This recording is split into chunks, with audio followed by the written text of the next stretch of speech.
Friends, welcome our channel. நம்ம இன்றைக்கி என்ன பார்க்க போகிறோன்னா பேபி வெயிட் கெயின் ரெசிபி தான் பார்க்க போகிறோம். இதை வந்து ஒரு கஞ்சி மாதிரி தான் நம்ம செய்ய போகிறோம். உங்கள்கிட்ட செவ்வாழை இருந்தாலும் யூஸ் பண்ணிக்கலாம், இல்லை நார்மல் வாழைப்பழம் இருந்தாலும் யூஸ் பண்ணிக்கலாம். ஆனால் செவ்வாழையில் நிறைய ஹெல்த் பெனிஃபிட்ஸ் இருக்குது. இப்போ கார அரிசி அவல் ஒரு 1/2 ஹவருக்கு முன்னாடி ஊற வச்சு எடுத்துக்கோங்க. ஊற வச்ச டேட்ஸ் 2, முந்திரி 4, பாதாம் 3, பிஸ்தா 4. இது எல்லாமே பேபி போன் டெவலப்மெண்ட், பிரெயின் டெவலப்மெண்ட்டுக்கு ரொம்ப ஹெல்ப் பண்ணும். ஸோ இது எல்லாத்தையும் நல்லா ஃபைன் பேஸ்ட்டாக மிக்ஸி ஜாரில் போட்டு பிளெண்ட் பண்ணிக்கோங்க. ஒரு கனமான பாத்திரத்தில் ஒரு 1/2 கிளாஸ் தண்ணி வச்சு நல்லா பாயில் ஆனதுக்கப்புறம் நம்ம அரைச்சி வச்சுருந்த அந்த பேஸ்ட்டை அதில் ஆட் பண்ணிக்கோங்க.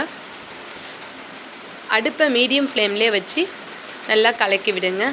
ஏன்னா அவல் போட்டிருக்கிறதுனால அது வந்து அடி பிடிச்சிடும். நல்லா கலக்கி விடுங்க. காய்ச்சின பால் 1 கிளாஸ் அதில் ஆட் பண்ணிக்கோங்க. நல்லா கலக்கி விடுங்க. செவ்வாழையில் நிறைய பெனிஃபிட்ஸ் இருக்குது.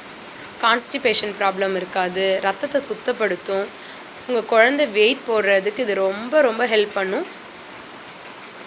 இதை ஒரு 5-6 பீஸ் கட் பண்ணி எடுத்துக்கோங்க.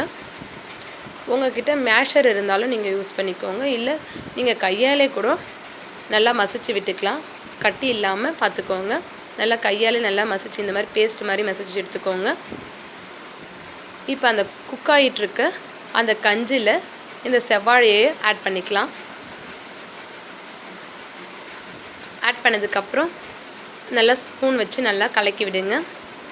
ஒரு 5 மினிட்ஸ் நல்லா குக் ஆகட்டும். குக் ஆனதுக்கப்புறம் அடுப்பை ஆஃப் பண்ணிவிடுங்க.